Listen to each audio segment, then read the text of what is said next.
E aí, galerinha, espero que vocês estejam aproveitando aí esse momento, né, de repouso em casa para estudar bastante, né, colocar os conteúdos em dia e se cuidar uns dos outros, que é muito importante, tá? E não saiam de casa, pelo amor de Deus, tá bom?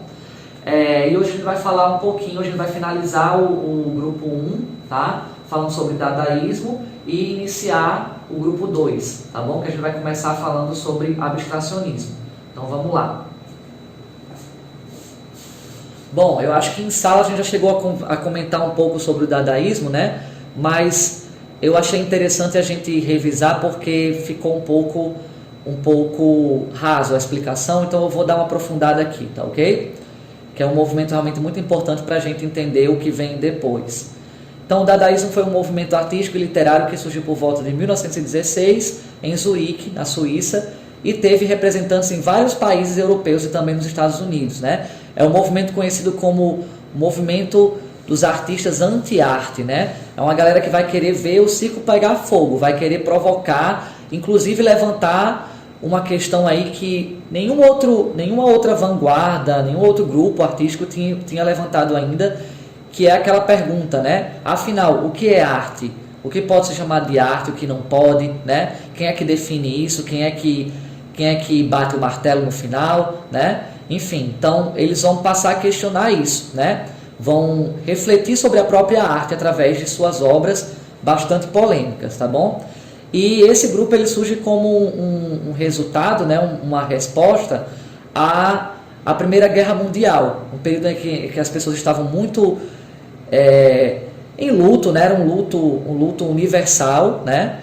Nada de bom pode vir após uma guerra, né, pessoal? Então foram artistas que ficaram conhecidos por um certo cinismo, uma certa desilusão com a vida, né? Isso vai refletir diretamente nas obras deles, esse grupo aí que a gente vai estudar agora, tá bom? E eu já comentei muito com vocês em sala de aula que todo movimento artístico ele vai ser um reflexo do seu próprio tempo, né? Do tempo em que ele está inserido. Então a guerra influenciou bastante os dadaístas, tá? A guerra é um absurdo, a arte não faz sentido em meio à vida sem sentido causada pelos horrores da guerra. Eu acho que essa frase aí tirada do livro de vocês traduz muito bem o que foi esse movimento aí, tá?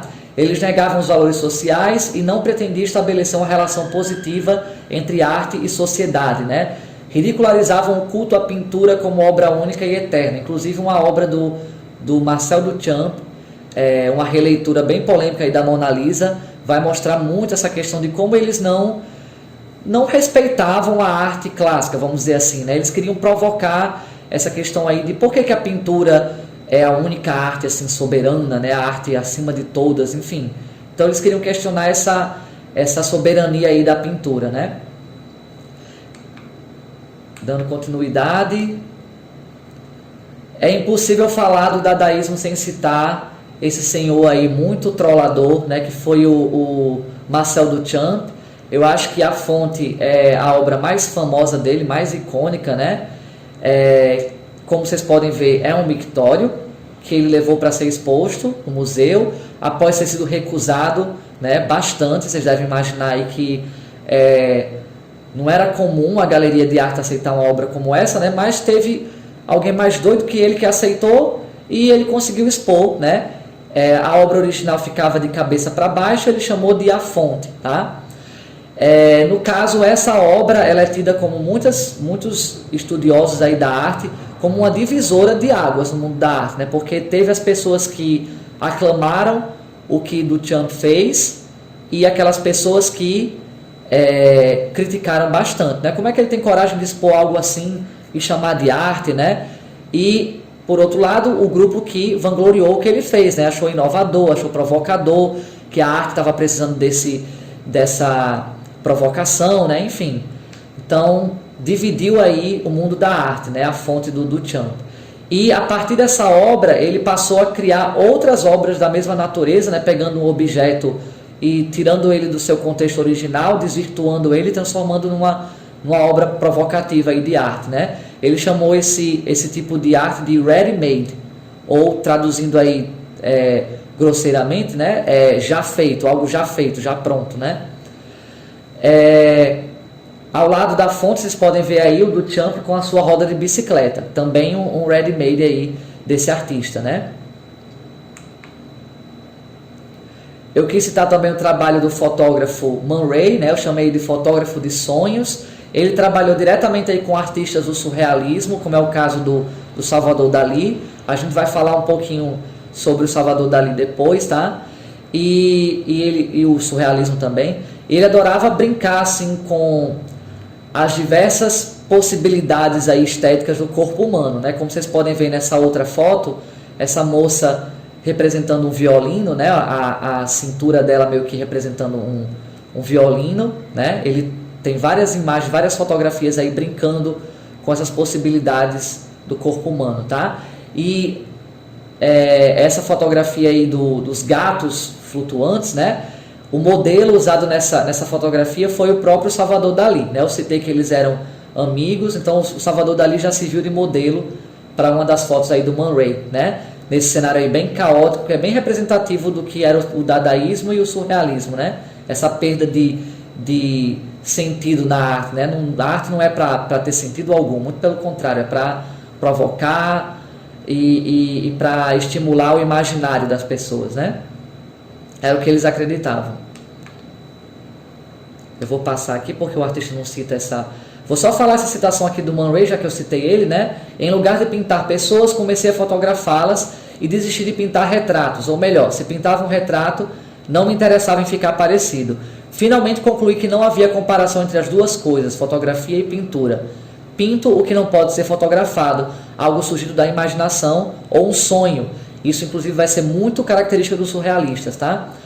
Ou o impulso do subconsciente. Fotografo as coisas que não quero pintar, coisas que já existem. Man Ray, né? Ele teve uma fase do trabalho dele que ele trabalhava muito com fotocópias. Essa segunda foto aí da fita cassete com o corpo de boneca Barbie, né? É dessa fase dele que ele brincou aí com as possibilidades da fotocópia, né? Ele também chegou a fotografar para moda. Essa primeira foto aí da moça com lágrimas artificiais foi para uma revista de moda. Vou acelerar aqui porque a gente vai chegar no abstracionismo, tá? Que é o que o grupo 2 aborda.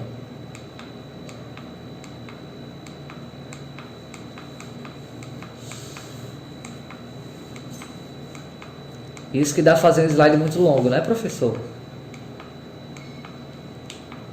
Chegamos aí no abstracionismo, né? O grupo 2 vai falar a respeito dessa vertente aí, que pode-se dizer, né, que teve uma grande influência aí dos dadaístas, tá? Essa coisa de provocar questionamentos a respeito do porquê que a arte deve representar apenas o que é figurativo, né? Vamos explorar as diversas possibilidades da arte. Então, surge o abstracionismo, refere-se às formas de arte não regidas pela figuração ou pela imitação do mundo.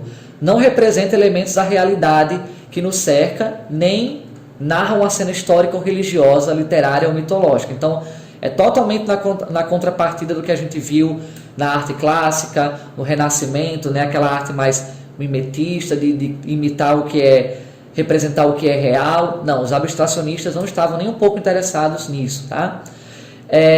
Está ligado às vanguardas europeias das décadas de 1910 e 1920, que deixaram de representar a natureza, né? Como eu já falei antes.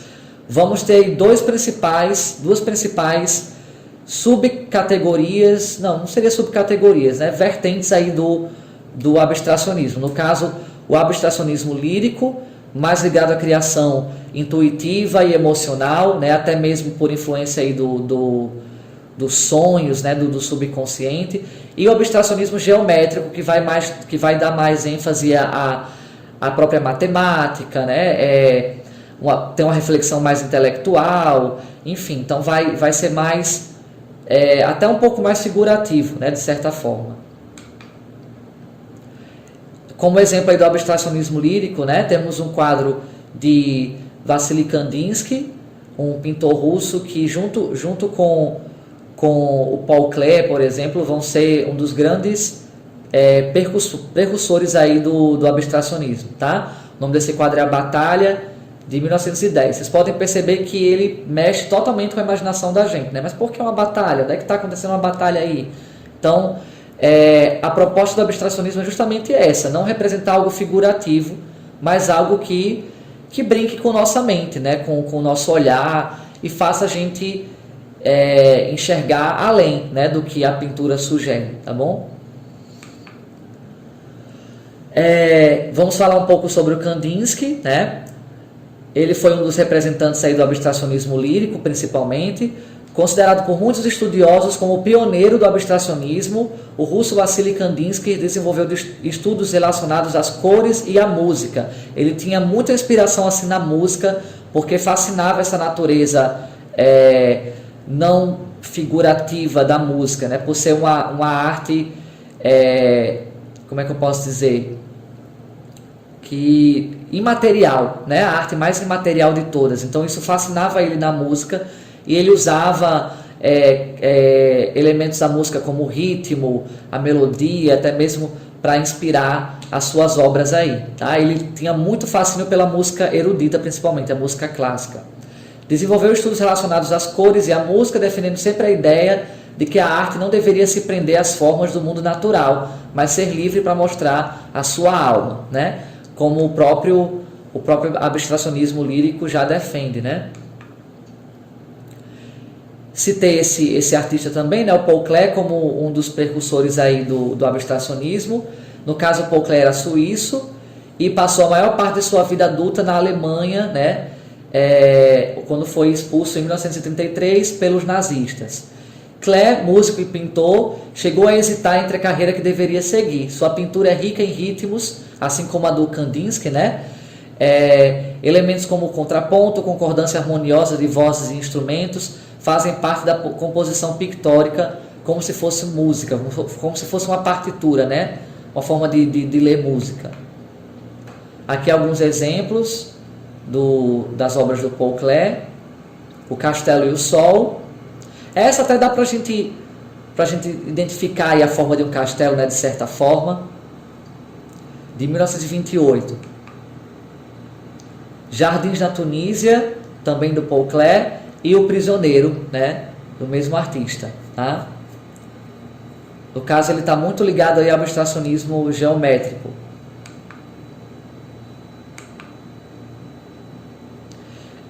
Como um dos maiores representantes do abstracionismo geométrico, nós vamos ter aí o Pierre Mondrian, tá, pessoal? Para Mondrian, a pintura devia mostrar o caminho para um mundo organizado pela harmonia. Ele trabalhava muito com cores primárias, inclusive, nas suas obras, né? Só lembrando aí, né, o amarelo, o azul e o vermelho, né? Ou mais especificamente azul ciano, magenta e amarelo, seriam as cores primárias. Vamos ver algumas obras aqui dele. A Composição, de 1921. Vocês podem perceber aí, né, o uso das formas geométricas e, claro, das cores primárias, como eu citei aí, né? Broadway Boogie, né, de 1942, também do Mondrian. Mais uma vez a presença aí de cores vibrantes, né, e das formas geométricas. Então é fácil associá-lo aí ao abstracionismo geométrico, né? Tem como esquecer.